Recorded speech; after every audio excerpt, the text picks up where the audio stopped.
ഞാൻ doctor Bharachandran, royal hospital ഉള്ളൂരിലെ കാർഡിയോളജിസ്റ്റാണ്. ഇന്ന് heart failure അതിൻ്റെ ഒരു പുതിയ ചികിത്സാ രീതിയെക്കുറിച്ച് ആണ് ഇവിടെ ഞങ്ങൾ പ്രതിപാദിക്കാൻ പോകുന്നത്. നടക്കാൻ വയ്യ, ശ്വാസം മുട്ടുണ്ട്. കഴിക്കാൻ വയ്യ, ശ്വാസം മുട്ടുണ്ട്. കിടക്കാൻ വയ്യ, ഉറങ്ങാൻ വയ്യ, ശ്വാസം മുട്ടുണ്ട്. ആദ്യം കാലിൽ നീര്, പാദത്തിൽ നീര്, പിന്നെ വയറിൽ നീര്. ഇതൊക്കെയാണ് ഹാർട്ട് ഫെയിലുവറിൻ്റെ, ഹൃദയം ശരിയായിട്ട് പ്രവർത്തിക്കാത്ത അവസ്ഥയാണ് ഹാർട്ട് ഫെയിലുവർ എന്ന് പറയുന്നത്. ഈ ഹാർട്ട് ഫെയിലുവറിൻ്റെ ലക്ഷണങ്ങൾ ഹൃദയത്തിൻ്റെ സങ്കോച വികാസങ്ങൾ കൊണ്ടാണ് ഹൃദയം ശുദ്ധരക്തം പമ്പ് ചെയ്യുന്നത്. ഈ ശുദ്ധരക്തമാണ് മനുഷ്യ ശരീരത്തിൻ്റെ എല്ലാ അവയവങ്ങൾക്കും കോശങ്ങൾക്കും പോഷകങ്ങളും ഓക്സിജനും എത്തിച്ചു കൊടുക്കുന്നത്. അപ്പോൾ ഈ പമ്പിങ് ശരിയായി നടന്നില്ല എന്നുണ്ടെങ്കിൽ ആവശ്യത്തിന് ശുദ്ധരക്തം കിട്ടാതെ കോശങ്ങൾക്ക് പോഷകങ്ങളും ഓക്സിജനും ഒന്നും ശരിയായിട്ട് കിട്ടാത്ത അവസ്ഥയുണ്ടാകുന്നു. ഇതാണ് ഹാർട്ട് ഫെയിലുവർ. അപ്പോഴാണ് ഈ രോഗലക്ഷണങ്ങൾ ഉണ്ടാകുന്നത്. ഈ ഹൃദയത്തിൻ്റെ ഈ സങ്കോച വികാസത്തിനെ, പ്രത്യേകിച്ചും സങ്കോചത്തിൻ്റെ ശേഷിയെ മനസ്സിലാക്കുന്നതിനുള്ള ഒരു അളവുകോലാണ് ഇജക്ഷൻ ഫ്രാക്ഷൻ. അതായത് ഹൃദയത്തിലുള്ള രക്തം, ഹൃദയം ഒരു പ്രാവശ്യം സങ്കോചിക്കുമ്പോഴത്തേക്ക് എത്ര ശതമാനം പമ്പ് ചെയ്ത് പുറത്തു പോകുന്നു എന്ന കണക്കാണ് ഈ ഇജക്ഷൻ ഫ്രാക്ഷൻ. അത് നോക്കിയാണ് ഹൃദയത്തിൻ്റെ പ്രവർത്തനശേഷി നമ്മൾ മനസ്സിലാക്കുന്നത്.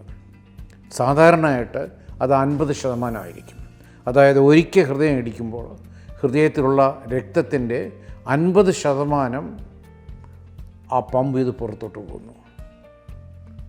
ഹൃദയത്തിൻ്റെ ശേഷി കുറയുമ്പോഴത്തേക്ക് ഈ 50% എന്നുള്ളത് കുറയുന്നു. അപ്പോൾ ഇജക്ഷൻ ഫ്രാക്ഷൻ 50% നിന്നും താഴോട്ട് പോകുന്നു.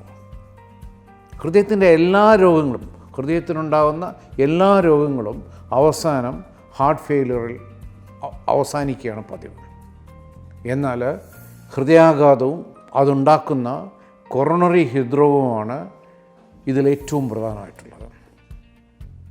ഈ ഹാർട്ട് ഫെയിലുവർ ചിലപ്പോൾ പെട്ടെന്നായിരിക്കും ഉണ്ടാകുന്നത്, അല്ലെങ്കിൽ അത് സാവധാനം അത് കൂടി പ്രശ്നങ്ങളുണ്ടായി ഈ ഇജക്ഷൻ ഫ്രാക്ഷൻ കുറഞ്ഞു വന്ന് സാവധാനമായിരിക്കും രോഗലക്ഷണങ്ങൾ വരാറ്. തുടക്കത്തിൽ ഹാർട്ട് ഫെയിലുവർ വന്നു കഴിഞ്ഞാൽ മരുന്നുകൾ കൊണ്ട് രോഗം ലക്ഷണങ്ങളൊക്കെ നമുക്ക് കുറയ്ക്കാൻ സാധിക്കും. രോഗിക്ക് ഒരുപാട് ആശ്വാസം കിട്ടുകയും ചെയ്യും. എന്നാൽ ചികിത്സിച്ച് മാറ്റാൻ പറ്റുന്ന ഒരു കാരണമില്ല എന്നുണ്ടെങ്കിൽ ഈ ഹൃദയത്തിൻ്റെ പ്രവർത്തനം തുടരെ മോശമായിക്കൊണ്ടിരിക്കും. ചിലപ്പോൾ അത് പെട്ടെന്നായിരിക്കും, ചിലപ്പോൾ സാവധാനമായിരിക്കും. പക്ഷേ അങ്ങനെ കുറഞ്ഞ് ഈ ഇജക്ഷൻ ഫ്രാക്ഷൻ 25% ഒക്കെ ആവുമ്പോൾ പലപ്പോഴും എല്ലാ മരുന്നുകളും കഴിച്ചു കഴിഞ്ഞാൽ, ഇപ്പോൾ നമുക്ക് കിട്ടുന്ന ഏറ്റവും നല്ല എല്ലാ മരുന്നുകളും കഴിച്ചാലും രോഗിക്ക് ഒരാശ്വാസവും കിട്ടാത്ത ഒരവസ്ഥ വരും. അതിൽ ചിലർ ചിലപ്പോൾ ട്രാൻസ്പ്ലാന്റേഷൻ കൊണ്ട് രക്ഷപ്പെട്ടെന്നിരിക്കാം. പക്ഷേ ഭൂരിഭാഗം പേരും അവർക്ക് ട്രാൻസ്പ്ലാന്റിന് സാധ്യതയില്ല പല കാരണങ്ങളാലും.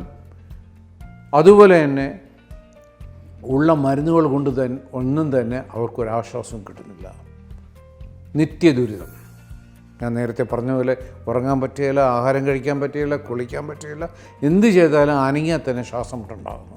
ചിലപ്പോൾ പെട്ടെന്ന് ശ്വാസം മുട്ടുണ്ടായി, അതായത് നമ്മുടെ ശ്വാസകോശങ്ങളിലേക്ക് നീര് ഇറങ്ങിയിട്ട് സ്വന്തം നീരിൽ മുങ്ങിച്ചാവുന്ന ഒരവസ്ഥ തന്നെ ഉണ്ടായിരിക്കാം. അത് പലപ്പോഴും രാത്രി ഉറങ്ങാൻ കിടക്കുമ്പോഴായിരിക്കും ഉണ്ടാകുന്നത്. കൂടെ ആശുപത്രിയിൽ പോകുന്നു, ഇൻറ്റൻസീവ് കെയറിലാവുന്നു, വീണ്ടും വീട്ടിൽ വരുന്നു, വീണ്ടും ആശുപത്രിയിൽ പോകുന്നു. ഇങ്ങനത്തെ ഒരവസ്ഥ. അതായത് ചത്ത് നിൽക്കുമേ ജീവിച്ചിരിക്കുമെന്ന് പണ്ടാരോണ്ട് പറഞ്ഞ് ആ ഒരവസ്ഥ. അങ്ങനെയുള്ള രോഗികൾക്ക് ഒരു പുതിയ പ്രതീക്ഷയുമായിട്ട് ഒരു പുതിയ ചികിത്സാ രീതി ജർമ്മനിയിൽ അവർ കണ്ടുപിടിച്ചിട്ടുണ്ടായിരുന്നു. ഇമ്പൾസ് ഡൈനാമിക്സ് എന്നൊരു കമ്പനിയാണ് ഇത് കണ്ടുപിടിച്ചത്.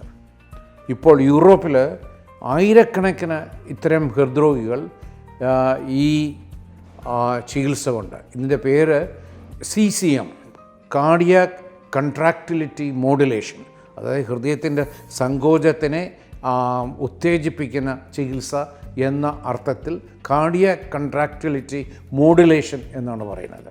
അപ്പോൾ ഈ ചികിത്സ കൊണ്ട് യൂറോപ്പിൽ ആയിരക്കണക്കിന് രോഗികൾ വളരെ സുഖമായിട്ട് സാധാരണ ജീവിതത്തിലേക്ക് മടങ്ങിപ്പോയിരിക്കുകയാണ്. അപ്പോൾ ആദ്യമായിട്ട് കാർഡിയാക് കൺട്രാക്റ്റിലിറ്റി മോഡുലേഷൻ ഇന്ത്യയിൽ നടത്തിയത് റോയൽ ആശുപത്രിയിലാണ്. ആ ചികിത്സ ഞങ്ങൾ ആദ്യമായിട്ട് നടത്തിയത് ശ്രീ ഹരിശങ്കർ, അഡ്വക്കേറ്റ് ഹരിശങ്കറാണ്. Good morning mister Harishankar. പിന്നെ രണ്ടാമത് ഈ ചികിത്സയ്ക്ക് വിധേയനായത് ശ്രീ ഗോപിനാഥൻ നായരാണ്. ഹരിശങ്കറിന് അന്ന് 52 വയസ്സായിരുന്നു. ശ്രീ ഗോപിനാഥൻ നായർക്ക് അന്ന് 77 വയസ്സായിരുന്നു. ഹരിശങ്കർ, തങ്ങളുടെ അസുഖത്തെക്കുറിച്ച് വളരെ ചുരുക്കത്തിൽ ഒന്ന് പറയാം. 2017 തുടക്കത്തിൽ, 2016 മുതലേ ഉണ്ട്. 2016 മുതൽ ചെറിയ ചെറിയ അസ്വാസ്ഥ്യങ്ങളുണ്ട്. കാര്യം എന്ന് വെച്ച് കഴിഞ്ഞാൽ കൂടുതൽ നടക്കാൻ പറ്റില്ല, കയറ്റം ഒട്ടും കയറാൻ പറ്റില്ല, പടി കയറുന്ന ചെറിയ ബുദ്ധിമുട്ടുകൾ തുടങ്ങി. അപ്പോൾ അത് കഴിഞ്ഞ ശേഷമാണ് 2016 മുതൽ എനിക്ക് ചെറിയ ബുദ്ധിമുട്ട്. കാര്യം വെച്ച് കഴിഞ്ഞാൽ ഇട സൈഡിലോട്ട് ചരിഞ്ഞ് കിടക്കുകയാണെങ്കിൽ, കുറച്ച് നേരം കിടക്കുകയാണെങ്കിൽ ഉടനെ തലയിലോട്ട് വെള്ളം കയറുന്ന, നമ്മൾ കുളിച്ചുകൊണ്ടിരിക്കുമ്പോഴോ അല്ലെങ്കിൽ നീന്തൽ കുളത്തിനകത്ത് കിടക്കുമ്പോഴൊക്കെ ഉള്ള ഒരു ഇതുണ്ടല്ലോ, അതുപോലെ തലയിൽ വെള്ളം കയറുന്ന ഒരു സാഹചര്യം ഉണ്ടായി. അത് കഴിഞ്ഞ് പിന്നെ അത് ഇടത്തെ സൈഡിലോട്ട് മാത്രമേ അന്ന് ഉണ്ടായിരുന്നുള്ളൂ. അതിനുശേഷം ഗ്രാജുവലായിട്ട് ഇത് വലത്തെ സൈഡിലോട്ട് ചരിഞ്ഞ് കിടക്കുമ്പോഴും ഇതേ അനുഭവങ്ങളാണ് ഉണ്ടായി തുടങ്ങിയത്. പിന്നീട് നേരെ മാത്രമേ കിടക്കാൻ പറ്റുള്ളൂ എന്നുള്ളൊരു സ്ഥിതിയായി. കുറച്ച് നാൾ കഴിഞ്ഞപ്പോഴേക്കും നേരെയും കിടക്കാൻ ഒക്കില്ല, തലയണയൊക്കെ വെച്ചിട്ട് ചാരി ഇരുന്ന് ഉറങ്ങുന്ന ഒരു സിറ്റുവേഷനിലായി. അപ്പോഴെല്ലാം ഞാൻ ഒന്ന് ഡോക്ടറെ കാണുന്നുണ്ട്, നമ്മൾ മരുന്നുകൾ മാറ്റി മാറ്റി നോക്കുന്നുണ്ട്. എനിക്കുണ്ടായിട്ടുള്ള രോഗാവസ്ഥയെക്കാളും കൂടുതൽ രോഗാവസ്ഥയുള്ള പല രോഗികളും ഡോക്ടറുടെ അടുത്ത് ചികിത്സയിലുണ്ട്. അവരെല്ലാം ഈ മരുന്നിൽ സ്റ്റെബിലൈസ് ചെയ്ത് പോകുന്നുമുണ്ട്. എനിക്ക് പക്ഷേ ഈ മരുന്നുകളൊന്നും ഏൽക്കാത്തൊരു സാഹചര്യത്തിലോട്ട് വന്നു. 2017 മാർച്ച് കഴിഞ്ഞപ്പോഴേക്കും പിന്നെ ഭക്ഷണം കഴിക്കാൻ പറ്റാത്തൊരു കണ്ടീഷനില്ല. ഭക്ഷണം വേണ്ട, ഭക്ഷണം കഴിക്കാൻ പറ്റില്ല, ചവച്ച് കഴിഞ്ഞാൽ ശ്വാസം മുട്ടൽ, സംസാരിച്ചാൽ ശ്വാസം മുട്ടൽ, ഒന്നും ചെയ്യാൻ വയ്യാത്ത ഒരു വളരെ മോശപ്പെട്ട സിറ്റുവേഷനിലോട്ടായി. അത് കഴിഞ്ഞിട്ട് ജൂൺ മാസമായപ്പോഴേക്കും ഏകദേശം ഡോക്ടറിൻ്റെ നമ്മൾ റോയൽ ഹോസ്പിറ്റലിൽ ഒരു സ്ഥിരം പേഷ്യൻ്റായി മാറി. വരിക, ഇവിടെ കിടക്കുക, 5 ദിവസം കിടക്കുക, 10 ദിവസം കിടക്കുക, പോവുക എന്നുള്ളൊരു സിറ്റുവേഷനിലോട്ടായി. അപ്പോൾ ഈ പല ചികിത്സാ രീതികളെക്കുറിച്ച് ഞാൻ ഡോക്ടറുമായിട്ട് അന്ന് ഡിസ്കസ് ചെയ്തിട്ടുണ്ടായിരുന്നു. അപ്പോൾ എൻ്റെ പുറത്തുള്ള സുഹൃത്തുക്കൾ ഡോക്ടേഴ്സായിട്ടുള്ള പുറത്തുള്ള കാർഡിയോളജിസ്റ്റുകളും കാര്യങ്ങളൊക്കെ ഉണ്ട്. അപ്പോൾ അവരുടെ അടുത്തെല്ലാം സംസാരിച്ചു, അവരുടെ അടുത്ത് ഒപ്പീനിയൻ ചോദിച്ചപ്പോൾ എല്ലാവരും ഏകണ്ഠമായിട്ട് പറഞ്ഞ ഒരു കാര്യം എന്ന് പറഞ്ഞു കഴിഞ്ഞാൽ ഇതിന് ഹൃദയ മാറ്റിവെക്കൽ ശസ്ത്രക്രിയ ചെയ്യുക എന്നുള്ളതല്ലാതെ വേറെ ഒരു ചികിത്സാ മാർഗവും തൽക്കാലമില്ല. പക്ഷേ ഇന്ത്യയിൽ ഹൃദയം കിട്ടുന്നതിലുള്ള താമസവും പെട്ടെന്നൊന്നും കിട്ടാൻ സാധ്യതയില്ലാത്തതും അങ്ങനെയൊക്കെ ഉള്ള പല ബുദ്ധിമുട്ടുകളും ഉള്ളതുകൊണ്ട് വീണ്ടും ഇതിങ്ങനെ ഡിലേ ആയിക്കൊണ്ടിരുന്നു, താമസിച്ചു വന്നിട്ട്. അവസാനം ഡോക്ടർ എൻ്റെ അടുത്ത് പറഞ്ഞു, ഇങ്ങനെ ഒരു ചികിത്സാ വിധിയുണ്ട്.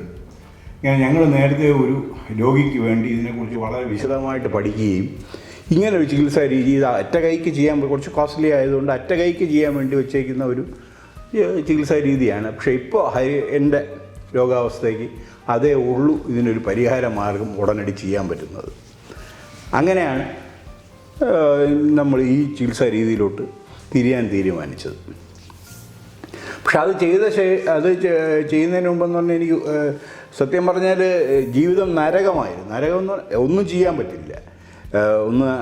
ഒരാളടുത്ത് ചിരിച്ച് സംസാരിക്കാൻ പോലും പറ്റാത്തൊരു കണ്ടീഷനിലായിരുന്നു. ഒരാളെ കണ്ടാൽ ചിരിക്കണമെങ്കിൽ അതിനുള്ള ആരോഗ്യം വേണ്ടി, അതുപോലും ഇല്ലാത്തൊരു സ്ഥിതിയിലാണ് ഞാൻ ഇവിടെ വരുന്നത്. ഇവിടെ വന്ന് ഓഗസ്റ്റ് മുതൽ ഞാൻ ഇവിടെ തന്നെ അഡ്മിറ്റായി കിടക്കുകയായിരുന്നു. 1 മാസത്തോളം ഞാൻ ഏകദേശം ICU കിടന്നു. അത് കഴിഞ്ഞ് ഏകദേശം ഒരു 1.5 മാസത്തോളം ഞാൻ റൂമിൽ കിടന്നു. അത് കഴിഞ്ഞ ശേഷം എൻ്റെ അടുത്ത് ഈ നമ്മൾ ആദ്യമായിട്ട് ഈ ചികിത്സ കൊണ്ടുവരുന്നത് കൊണ്ട്, ഈ ഡിവൈസ് കൊണ്ടുവരുന്നത് കൊണ്ട് ഒരുപാട് നിയമവശങ്ങളും കാര്യങ്ങളും ഉള്ളതുകൊണ്ട് അതിൻ്റെ കുറച്ച് ഡിലേ ഉണ്ടായിരുന്നു അന്ന്. അങ്ങനെയാണ് ഇത് അവസാനം ഡിസംബറിൽ സർജറി ചെയ്യുന്നത്. ഡിസംബർ മാസം സർജറി. അതെ, അതിനു മുമ്പ് ഞാൻ ഓർക്കുന്നു, ഹരി പറയുമായിരുന്നു, രാത്രി കിടന്നുറങ്ങുമ്പോൾ ഇടയ്ക്ക് ശ്വാസം മുട്ടി എണീക്കും.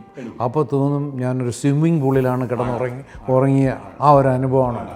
കാരണം നമ്മുടെ സ്വന്തം നീര് തന്നെ വന്ന് നമ്മളെ മുക്കിക്കൊല്ലുന്ന ഒരു അനുഭവം. നമ്മുടെ ലങ്സിലൊക്കെ അത് മൂക്കി കൂടെയും വായി കൂടെയൊക്കെ വെള്ളം വരും. അപ്പോൾ ഇതിങ്ങനെ ഉറങ്ങി കിടക്കുമ്പോഴേക്കും നമുക്കുണ്ടാകുന്ന ബുദ്ധിമുട്ടെന്ന് പറയുന്നത് വെച്ചാൽ നമ്മൾ ഇങ്ങനൊരു വെള്ളം നമ്മുടെ ദേഹത്ത്, നമ്മുടെ ലങ്സിനകത്ത് വരികയും നമ്മുടെ ശ്വാസകോശം നിറയുകയും നമ്മൾ എണീച്ച് കഴിയുമ്പോൾ നമ്മുടെ മൂക്കി കൂടെയും വായി കൂടെയൊക്കെ ഇത് വരികയാണ്. വലിയൊരു ബുദ്ധിമുട്ടായി മാറിയത്. അത് കഴിഞ്ഞ ശേഷമാണ് ഇവിടെ വന്നിട്ട് തന്നെ ഞാൻ വീട്ടിൽ വെച്ചായിരുന്നപ്പോഴേക്കും ഡൈനിങ് ടേബിളിൽ അവസാനമൊക്കെ എനിക്ക് ഓർമ്മയുണ്ട്, ഡൈനിങ് ടേബിളിൽ തലയണ വെച്ചിട്ട് ജസ്റ്റ് അരമണിക്കൂർ 1 മണിക്കൂറൊക്കെയാണ് ഉറങ്ങുന്നത്. തലയണ വെച്ചിട്ട് തലയണയിലെ പുറത്ത് തല വെച്ചാണ് ഉറങ്ങിക്കൊണ്ടിരുന്നത്. അത്രയ്ക്കും ഒരു നരകമായിട്ടുള്ള അതിനെ മരിക്കുന്നതാണ് അതിനേക്കാളും നല്ലതെന്നുള്ളൊരു സിറ്റുവേഷനിലെത്തി. അപ്പോൾ അത് കഴിഞ്ഞിട്ടാണ് ഈ CCMൻ്റെ ഇതിൽ വരുന്നത്, നമ്മൾ ഈ സർജറി ചെയ്യാൻ തീരുമാനിച്ചതൊക്കെ. പക്ഷേ ഈ സർജറി ചെയ്ത ശേഷം ശരിക്കും പറഞ്ഞു കഴിഞ്ഞാൽ അങ്ങനെ യാതൊരു ഓവറായിട്ടുള്ള എക്സർഷൻ ആർക്കും പറ്റില്ല. കഴിഞ്ഞ നമ്മുടെ പ്രായത്തിന് അത് ആർക്കും പറ്റാത്ത കാര്യമാണ്. പക്ഷേ എന്നെ സംബന്ധിച്ച് ഞാൻ 200% ഐ എം സാറ്റിസ്ഫൈഡ്. കാര്യം എന്ന് വെച്ച് കഴിഞ്ഞാൽ എന്നെ സംബന്ധിച്ച് എനിക്ക് നോർമലായിട്ടുള്ള എല്ലാ കാര്യങ്ങളും ഞാൻ ചെയ്യുന്നുണ്ട്. എനിക്ക് ഏറ്റവും ഇഷ്ടമുള്ള ട്രാവലിംഗ് ആണ്. ഞാൻ സ്വന്തമായിട്ട് വണ്ടി ഓടിച്ച് മൂകാംബി വരെ പോകുന്ന ആളാണ്. ഈ സർജറിക്ക് ശേഷം മൂകാംബി വരെ വണ്ടി ഓടിച്ച് പോയി 2 or 3 പ്രാവശ്യം ഞാൻ മൂകാംബി ഇത്രയും വർഷത്തിനിടയിൽ. പിന്നെ കഴിഞ്ഞ വർഷം പോകാൻ പറ്റാതെ പാൻഡമിക് ആയതുകൊണ്ട് പോകാൻ പറ്റിയില്ല എന്നുള്ളതേ ഉള്ളൂ. അല്ലാതെ ഞാൻ എല്ലാ വർഷവും മൂകാംബി വണ്ടി ഓടിച്ച് പോകും. എല്ലാ മാസവും ഗുരുവായൂർ വരെ വണ്ടി ഓടിച്ച് പോകും. അതിനുശേഷം ശ്വാസം മുട്ടലായിട്ട് ആശുപത്രിയിൽ അഡ്മിറ്റ് ചെയ്യേണ്ട ആവശ്യം വന്നിട്ടുണ്ട്? ഇല്ല, വന്നിട്ടില്ല. കൂടെ വരികയായിരുന്നു. അതെ, മറ്റേ കൂടെ അല്ല, ഇവിടെ തന്നെ താമസമായിരുന്നു. 3.5 മാസത്തോളം ഇവിടെ തന്നെ പലതരം ട്രിപ്പുകളും ഒക്കെ. അതെ, 2 സൈഡിലും ട്രിപ്പ്. കിടക്കാൻ പറ്റൂല. MRI സ്കാൻ എടുക്കാൻ കൊണ്ടുപോയിട്ട് അവസാനം പകുതിയോളം വെച്ചിട്ട് എടുത്തിട്ട് പോയി.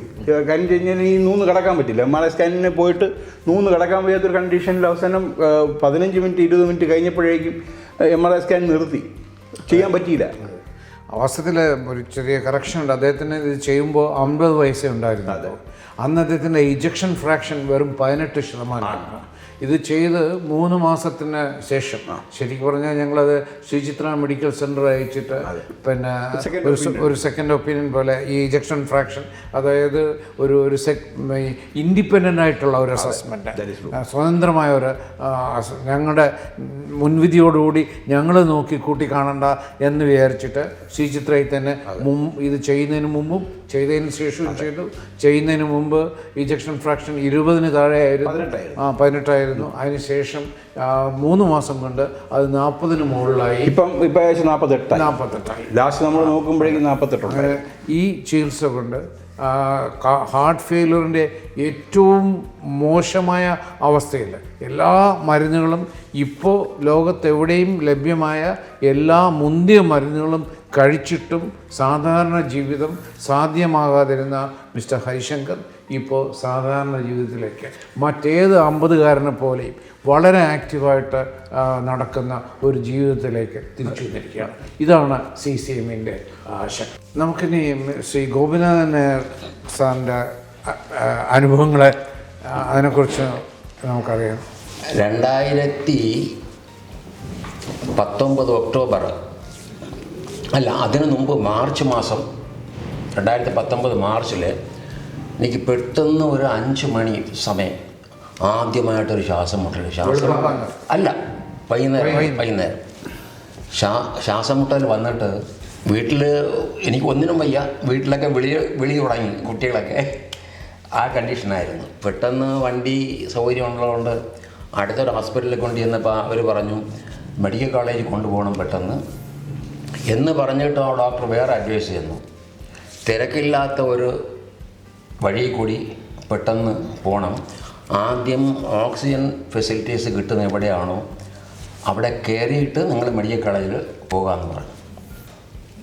ഇവർ ഫസ്റ്റ് ആയിട്ട് ഇവിടെ നമ്മുടെ കാഷ്വാലിറ്റിയിൽ ചെക്ക് ചെയ്തപ്പം ഓക്സിജൻ്റെ അളവെല്ലാം വളരെ കുറവായിരുന്നു, പൾസ് റേറ്റ് കുറവായിരുന്നു. പെട്ടെന്ന് ഞാൻ അവർ ഡോക്ടറെ വിളിച്ചിട്ട് പിന്നെ ഞങ്ങൾ ICU അഡ്മിറ്റ് ചെയ്ത് തന്നെ. ICUയിൽ ഒരു അരമണിക്കൂർ കിടന്നിട്ടും ഒരു ഇതുമില്ല. അവസാനം വെന്റിലേറ്ററിൽ എനിക്ക് ഫെസിലിറ്റീസ് തന്നു. പിന്നെ ഡോക്ടറൊക്കെ എത്തി, വേറെ മറ്റുള്ള ട്രീറ്റ്മെൻറ്റൊക്കെ നടന്നു. 1 മണിക്കൂർ കഴിഞ്ഞപ്പോൾ ആ ഒരു വിഷമം അങ്ങ് മാറിക്കിട്ടി. അതോടെ വെൻറ്റിലേറ്ററിൽ നിന്ന് മാറ്റിയിട്ട് ICUവിലായി. കുറച്ച് ദിവസം ഞാൻ അങ്ങനെ ICUവിൽ കിടന്നു. അതിനിടയ്ക്കുള്ള മറ്റുള്ള ചെക്കപ്പും അതും ഇതൊക്കെ നടന്നു. വീട്ടിൽ പോയി. പക്ഷേ പിന്നെ ഇതൊരു പതിവായിട്ട് മാറി. അതായത് പിന്നെ വരുന്നതൊക്കെ എനിക്ക് ഒരു 3 മണി, രാത്രി 3 മണി 2 മണി ഉറക്കം ഉറങ്ങി ഒന്ന് ഉണരുമ്പോഴാണ് ഇതൊക്കെ സാധാരണ ഉള്ളത് തുടങ്ങിയത്. അപ്പോൾ കുട്ടികളെല്ലാം ഉറക്കത്തിൽ നിന്ന് നമ്മൾ പെട്ടെന്ന് വിളിച്ചു, അവർ ചാടി എണീക്കും, പെട്ടെന്ന് വണ്ടിയെടുത്ത് ഇവിടെ കൊണ്ടുവരും. അങ്ങനെയായിരുന്നു. ഇത് പിന്നെ ആഴ്ചയിൽ ഒരിക്കലായി. ഇവിടെ നിന്ന് പോകും, 2 ദിവസം കഴിഞ്ഞ് തിരിച്ചും വരും. അങ്ങനെ പ്രശ്നമായി ഒക്ടോബർ വരെ ഇതേ പരിപാടിയിൽ അങ്ങനെ പോവുകയായിരുന്നു. അങ്ങനെ പിന്നെ മക്കളും മോളുടെ ഭർത്താവും മരുമോനുമൊക്കെ ഡോക്ടറോട് എന്താണ് ഇങ്ങനെ വരുന്നത്, എന്താണ് ഇതിനൊരു പ്രതിവിധി, ഇങ്ങനെ വരച്ചെടുത്തുകൊണ്ട് വരാൻ പറ്റില്ലല്ലോ എപ്പോഴും. അപ്പം ചില സമയങ്ങളിലൊക്കെ അവിടെ ആശുപത്രിയിൽ വന്നാൽ ആശുപത്രിക്കാർ പറയും ഞങ്ങളെ കൊണ്ട് പറ്റുമോ നോക്കട്ടെ എന്ന് പറയുമ്പോൾ കുട്ടികൾ ഇവിടെ കിടന്നുകൊണ്ട് നിലവിളിക്കാൻ തുടങ്ങും. അപ്പോഴാണ് ഡോക്ടർ ഈ CCMൻ്റെ കാര്യം പറഞ്ഞത്. അതെ. പക്ഷെ അത് കുട്ടികൾ പിന്നെ 2 മക്കളും മരുമോനും കൂടെ അതങ്ങ് ഏറ്റെടുത്തു. ചെയ്യാമെന്ന് ഡോക്ടറെ അടുത്ത് പറഞ്ഞു. ഡോക്ടർ CCM ചെയ്തു. ഒക്ടോബർ 12-ാം തീയതിയാണ് 19. അല്ല, ഇങ്ങനത്തെയൊക്കെ സിറ്റുവേഷൻ വരുമ്പോൾ പിന്നെ അവസാനം ട്രാൻസ്പ്ലാന്റ് ആണ്. ട്രാൻസ്പ്ലാന്റ് എല്ലാവർക്കും സാധിച്ചെന്നിരിക്കില്ല. പിന്നെ അതിനുള്ള എലിജിബിലിറ്റി ക്രൈറ്റീരിയ ഉണ്ട്. ഇവിടുത്തെ കേരളത്തിലെ ട്രാൻസ്പ്ലാന്റ് വിദഗ്ധരെടുത്ത് ഞാൻ സംസാരിച്ചിട്ടുണ്ട്. അന്ന് നമ്മളിവിടെ തന്നെ നടത്തിയ ടെസ്റ്റുകളുടെയും ബാക്കിയുള്ളതൊക്കെ റിപ്പോർട്ടുകൾ ചോദിച്ചിട്ട് എയിംസിൽ അവർ അയച്ചു കൊടുത്തതാണ്. അവരെല്ലാം ഏകഘട്ടമായി പറഞ്ഞ കാര്യങ്ങൾ ഇത് ഹാർട്ട് ട്രാൻസ്പ്ലാന്റ് തന്നെയാണ് ഇതിന് ഫൈനലായിട്ടുള്ളൊരു വഴി, അല്ലാതെ വഴിയില്ല. നമ്മുടെ കയ്യിൽ നിൽക്കൂ. ട്രാൻസ്പ്ലാന്റ് വളരെ നല്ലൊരു ചികിത്സയാണ്. പക്ഷേ അത് സാധാരണ ഈ ഹൃദയത്തിൻ്റെ ഈ പമ്പിങ് പ്രവർത്തനം ഒരു ഇജക്ഷൻ ഫ്രാക്ഷൻ 15-നും താഴെ പോകുമ്പോഴൊക്കെയാണ് ചെയ്യുന്നത്. അല്ലാതെയും ചെയ്യാം, പക്ഷേ അതിന് ചില ക്രൈറ്റീരിയ ഒക്കെ ഉണ്ട്. എന്നാൽ തന്നെയും നമുക്ക് ഹൃദയം കിട്ടുക എന്നുള്ള പ്രശ്നമാണ്. പക്ഷേ അതിനുവേണ്ടി ഒരു ഹൃദയം കിട്ടുന്നവരെ താൽക്കാലികമായിട്ട് പോകുന്നതിനുള്ള ചില ചികിത്സയുണ്ട്. അതിന് ലെഫ്റ്റ് വെൻട്രിക്കുലർ അസിസ്റ്റ് ഡിവൈസ്, അത് ഹൃദയത്തിൻ്റെ പമ്പിങ്ങിനെ കൂടുതൽ സഹായിക്കുന്ന ബ്രിഡ്ജിങ് ഡിവൈസ്. പക്ഷേ അത് ഇതുപോലെ അത് സങ്കീർണമായ ഒരു ഹൃദയ ശസ്ത്രക്രിയയാണ്, നെഞ്ച് തുറന്ന് ചെയ്യുന്ന ഒരു ശസ്ത്രക്രിയയാണ്. അല്ലെങ്കിലും ഇത് കഴിഞ്ഞാലും നമ്മൾ ഹൃദയ ശസ്ത്രക്രിയ കഴിഞ്ഞാലും ഇപ്പം നമ്മൾക്കുള്ള അത്രയും ഒരു മൊബിലിറ്റി ഇല്ല, അതുണ്ടാകുകയില്ല. അതിൻ്റെ പുറത്ത് പല കാര്യങ്ങളുണ്ടാകും. ഇതിൻ്റെ ബാറ്റ് നമ്മൾ ഇങ്ങോട്ട് ബെൽറ്റ് വെച്ച് കെട്ടി വയ്ക്കണം. ഈ ലെഫ്റ്റ് വെൻട്രിക്കുലർ ഈ ആർട്ടിഫിഷ്യൽ ഹാർട്ടിന് തുല്യമായ അസിസ്റ്റ് ഡിവൈസസ്, അതിൽ മിക്കവാറും ഒക്കെ തന്നെ താൽക്കാലികമായിരിക്കും. പിന്നെ ഇപ്പോഴേ ഒരു ഡെസ്റ്റിനേഷൻ തെറാപ്പി എന്ന് പറഞ്ഞാൽ അത് തന്നെ ഒരു ചികിത്സയായിട്ട് കണക്കാണ്. പക്ഷെ അത് ഏറ്റവും നല്ല സ്ഥലത്ത് ചെയ്തതും ഇപ്പോൾ 5 വർഷമൊക്കെ കഴിഞ്ഞിട്ടുള്ളൂ. പക്ഷേ ഈ CCM ചെയ്ത പലരും 10 വർഷം കഴിഞ്ഞ ആൾക്കാർ വളരെയധികം പേരുണ്ട്. 15 വർഷം വരെ ഇതേ ബാറ്ററി തന്നെ വച്ചിട്ട് CCM ഒരു പ്രശ്നവുമില്ലാതെ നമുക്ക് മുന്നോട്ട് പോകാൻ സാധിക്കും. സാധാരണ രീതിയിൽ പുതിയൊരു ചികിത്സാ രീതി, അത് മരുന്നുകളല്ലാത്ത ചികിത്സാ രീതി, പുതുതായിട്ട് ഓപ്പറേഷൻ പോലുള്ള ചികിത്സാ രീതി പുതുതായിട്ട് ചെയ്യാൻ പോകുമ്പോഴത്തേക്ക് രോഗിക്കും അവരുടെ ബന്ധുക്കൾക്കും വലിയ പേടി തോന്നാറുണ്ട്. അത് സ്വീകരിക്കാനായിട്ട് പലപ്പോഴും അവർക്ക് സംശയവും തോന്നാറുണ്ട്. പക്ഷേ അതിനൊക്കെ അതീതമായിട്ട് നിങ്ങൾ വളരെ നല്ല രീതിയിൽ അത് എടുക്കുകയും ആ ചികിത്സ സ്വീകരിക്കാൻ തയ്യാറായിട്ട് മുന്നോട്ട് വരികയും ചെയ്യും. അത് വലിയ നല്ലൊരു കാര്യമാണ്. അതുകൊണ്ട് നിങ്ങൾക്ക് നല്ല പ്രയോജനം ഉണ്ടായി, അതൊരു കാര്യം. അതിനു ഉപരിയായിട്ട് ഇത്തരം അസുഖത്താൽ കഷ്ടപ്പെടുന്ന പലർക്കും നിങ്ങളൊരു മാതൃകയാകുകയും അവർക്ക് വേണ്ട ധൈര്യം കൊടുക്കുന്നതിനും നിങ്ങളുടെ ഈ പ്രവൃത്തി കൊണ്ട് സാധിച്ചിട്ടുണ്ട്. അത് തീർച്ചയായിട്ടും നല്ലൊരു കാര്യമാണ്. അതിനെ എനിക്ക് വളരെയധികം നന്ദി. തീർച്ചയായിട്ടും. അങ്ങനെ ഇവിടെ വന്നിട്ടാണ് ഡോക്ടർ എൻ്റെ അടുത്ത് ഈ കാര്യം പറയുന്നത്. അപ്പോൾ എൻ്റെ അടുത്ത് പറഞ്ഞില്ല, കുട്ടികളുടെ അടുത്ത് പറഞ്ഞു. അവർ സമ്മതിച്ചു, ഡേറ്റ് നിശ്ചയിച്ചു. അങ്ങനെയാണ് 13/10/19 ചെയ്തത്. അന്ന് എനിക്ക് 77 വയസ്സ്. ഇന്നിപ്പം ഈ ഒക്ടോബറിൽ 2 കൊല്ലം കഴിയും. ഇന്നിപ്പോൾ 79 വയസ്സാണ്. എന്തായാലും 3 ദിവസം ആശുപത്രി കിടന്നതേ ഉള്ളായിരുന്നു. മുമ്പ് അതിന് കഴിഞ്ഞിട്ട് ഡിസ്ചാർജായി. പിന്നെ അതിനുശേഷം ഇന്ന് വരെ ആ ഒരു പ്രശ്നം കൊണ്ട്, അതായത് ശ്വാസം മുട്ടെന്നുള്ള ഒരു ഇതുകൊണ്ട് ഒരു ബുദ്ധിമുട്ടും ഉണ്ടായില്ല. അതോടുകൂടി പകുതി എന്ന് പറഞ്ഞാൽ മുഴുവൻ ജീവനും തിരിച്ചു കിട്ടി എന്ന് വേണം പറയാനായിട്ട്. ഇനിയിപ്പം എത്ര കാലമുണ്ടോ അത്രയും കാലവും ഈ അസുഖമില്ലാതെ ജീവിക്കാൻ പറ്റും എന്നുള്ള ഒരു സമാധാനം. അതിന് ഡോക്ടർക്ക് നന്ദി പറയുന്നു. CCM നന്ദി പറയണം. അപ്പോൾ CCM വിധേയരായ രണ്ടുപേരെ കണ്ടു. അവർക്കുണ്ടായ പ്രയോജനം അവരുടെ സ്വന്തം ഭാഷയിൽ, അവരുടെ സ്വന്തം നാവിൽ നിന്ന് തന്നെ നമ്മൾ കേൾക്കുകയും ചെയ്തു. അങ്ങനെ വളരെ തീവ്രമായ ഹാർട്ട് ഫെയിലുകളുള്ള രോഗികൾക്ക് മരുന്നുകൾ പ്രയോജനപ്പെടാതെ വരുന്ന അവസ്ഥയിൽ മറ്റ് ചികിത്സകളോ ശസ്ത്രക്രിയകളോ ഒന്നും തന്നെ സാധ്യമല്ലാത്ത അവസ്ഥയിൽ ഹാർട്ട് ട്രാൻസ്പ്ലാന്റേഷൻ ഉള്ള ഒരു സാധ്യതയും ഇല്ലാത്ത അവസ്ഥയിൽ CCM കാർഡിയക് കൺട്രാക്റ്റിലിറ്റി മോഡുലേഷൻ നല്ലൊരു ചികിത്സയാണ്. അത് ഇത്തരം രോഗികളെ അവരുടെ രോഗലക്ഷണങ്ങൾ മാറ്റുന്നു, അവരുടെ ഇജക്ഷൻ ഫ്രാക്ഷൻ കൂട്ടുന്നു, ഹൃദയത്തെ കൂടുതൽ ശക്തിയോടുകൂടി ഇടിക്കാൻ സഹായിക്കുന്നു, അവർക്ക് ശ്വാസം മുട്ടലൊന്നുമില്ലാതെ സാധാരണ രീതിയിൽ ആയാസപ്പെട്ട് എന്തും ചെയ്യാനുള്ള കഴിവുണ്ടാക്കി കൊടുക്കുന്നു. ചുരുക്കത്തിൽ അവരെ നല്ല സുഖകരമായ ജീവിതത്തിലേക്ക് തിരിച്ചുവിടുന്നു. വാസ്തവത്തിൽ CCM ഒരു ലളിതമായ ചികിത്സയാണ്. ഹൃദയം സങ്കോചിച്ച് കഴിഞ്ഞിട്ട് ഒരു പ്രത്യേക സമയത്ത് കൊടുക്കുന്ന ഒരു ചെറിയ ഇലക്ട്രിക് ഷോക്കാണ് ഈ ചികിത്സയ്ക്ക് ആധാരം. ഈ ഇലക്ട്രിക് ഷോക്ക് ഹൃദയ മാംസപേശി കോശങ്ങളിൽ വളരെ സങ്കീർണമായ അനവധി മാറ്റങ്ങളുണ്ടാക്കും. ഈ മാറ്റങ്ങളുടെ ആകെത്തുകയായിട്ട് ഹൃദയ മാംസപേശി കോശങ്ങളുടെ സങ്കോചം ശക്തി കൂടുകയും കൂടുതൽ ഹൃദയ മാംസപേശി കോശങ്ങൾ സാധാരണ രീതിയിൽ സങ്കോച വികാസങ്ങൾ ചെയ്തു തുടങ്ങുകയും ചെയ്യുന്നു. ഇതിൻ്റെയൊക്കെ ഫലമായിട്ട് ഏതാനും ആഴ്ചകൾ കൊണ്ട് അല്ലെങ്കിൽ ഒരു 3 മാസം കൊണ്ട് ഹൃദയത്തിൻ്റെ പ്രവർത്തനശേഷി വളരെയധികം വർദ്ധിക്കുകയും സാധാരണ 20-25% ഇജക്ഷൻ ഫ്രാക്ഷൻ 40-45% കൂടുകയും അവർക്ക് ആയാസത്തോടുകൂടി ജോലി ചെയ്യാനുള്ള കഴിവ് കൂടുകയും സുഖമായിട്ട് കിടന്നുറങ്ങാൻ സാധിക്കുകയും സാധാരണ രീതിയിൽ ഭക്ഷണം കഴിക്കാൻ സാധിക്കുകയൊക്കെ ചെയ്യുന്നു. അങ്ങനെ അവർ സാധാരണ ജീവിതത്തിലേക്ക് അവർക്ക് മടങ്ങിപ്പോകാൻ കഴിയുന്നു. പല പഠനങ്ങളും മറ്റൊരു കാര്യങ്ങളും കൂടെ കാണിച്ചിട്ടുണ്ട്. അതായത് ഈ CCM ചികിത്സയ്ക്ക് വിധേയരായവരുടെ ആയുസ്സിന് ഈ ചികിത്സയ്ക്ക് വിധേയരാകാത്തവരുമായിട്ട് താരതമ്യം ചെയ്യുമ്പോഴത്തേക്ക് ഇവരുടെ ആയുസ്സിന് കൂടുതൽ ബലം ഈ ചികിത്സ കൊടുക്കുന്നു എന്നുള്ള സന്തോഷകരമായ ഒരു വസ്തുതയാണ്. ഈ ചികിത്സ ഞാൻ നേരത്തെ പറഞ്ഞ പോലെ തികച്ചും ലളിതമായ ഒന്നാണ്. എന്താ ചെയ്യുന്നതെന്ന് വെച്ച് കഴിഞ്ഞാൽ നമ്മുടെ കഴുത്തിലുള്ള ഒരു അശുദ്ധ രക്തധമനിയിലൂടെ സാധാരണ പേസ് മേക്കറിന് ഉപയോഗിക്കുന്ന 2 ഇലക്ട്രോഡുകൾ കടത്തിവിട്ടിട്ട്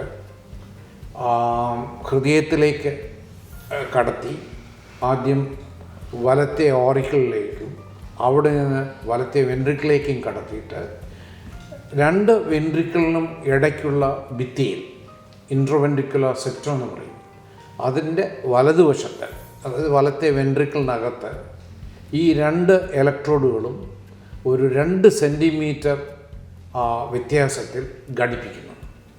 എന്നിട്ട് ഈ ഇലക്ട്രോഡ് ഒരു ചെറിയ പേസ് മേക്കർ പോലുള്ള ഒരു പൾസ് ജനറേറ്റർ, ഒരു കമ്പ്യൂട്ടർ പോലെയാണ്, അതിലോട്ട് ഘടിപ്പിച്ചിട്ട് ആ പൾസ് ജനറേറ്റർ നമ്മുടെ കോളർ ബോൺ, അതായത് ക്ലാവിക്കിൾ എന്ന് പറയുന്ന കോളർ ബോണിന് താഴെയായിട്ട് ചെറുതായിട്ട് ഒന്ന് കീറി ഒരു ചെറിയ തീപ്പെട്ടി ബോക്സിൻ്റെ ഏകദേശം ആ അളവിൽ, കുറച്ചുകൂടെ വലുതായിരിക്കും, ആ അളവിലുള്ള ഒരു മുറിവുണ്ടാക്കിയിട്ട് അവിടെ ഒരു പോക്കറ്റ് ഉണ്ടാക്കിയിട്ട് നെഞ്ചിലെ മാംസപേശികൾക്ക് മുകളിലായിട്ട് ഈ പൾസ് ജനറേറ്ററിനെ സ്ഥാപിക്കുന്നു. എന്നിട്ട് ഈ പൾസ് ജനറേറ്ററിനെ നമ്മൾ പ്രോഗ്രാം ചെയ്യുന്നു. ആ പ്രോഗ്രാം ചെയ്ത് കഴിഞ്ഞാൽ ഒരു പ്രത്യേക വോൾട്ടേജിൽ ദിവസവും ഒരു മണിക്കൂർ ഇടവിട്ട് ഒരു 7 മണിക്കൂറോളം ഈ ഷോക്ക് കൊടുക്കും. ഞാൻ നേരത്തെ പറഞ്ഞ പോലെ ഈ ഇലക്ട്രിക് ഷോക്ക് ഹൃദയമാംസപേശി കോശങ്ങളിൽ വളരെ സങ്കീർണമായ പല മാറ്റങ്ങളുണ്ടാക്കുന്നു. അതാണ് ഹൃദയത്തിൻ്റെ സങ്കോചത്തിനെ ഉത്തേജിപ്പിക്കുകയും ഹൃദയത്തിൻ്റെ പ്രവർത്തനത്തിന് കൂടുതൽ ശക്തി കൊടുക്കുകയും ചെയ്യുന്നത്. ഇത് ഒരു പുതിയ ചികിത്സാ രീതിയാണ്. വാസ്തവത്തിൽ അനേകം രോഗികൾക്ക്, ഹാർട്ട് ഫെയിലറുള്ള അനേകം രോഗികൾക്ക് ഈ ചികിത്സ കൊണ്ട് വലിയ പ്രയോജനം ഉണ്ടാവുകയും ഞാൻ നേരത്തെ പറഞ്ഞതുപോലെ സാധാരണ ജീവിതത്തിലേക്ക്, ഈ നിത്യ ദുരിതത്തിൽ കഴിയുന്ന പല രോഗികൾക്കും സാധാരണ ജീവിതത്തിലേക്ക് മടങ്ങിപ്പോകുവാനും ഈ ചികിത്സ കൊണ്ട് കഴിയും എന്നുള്ളതാണ് സത്യം.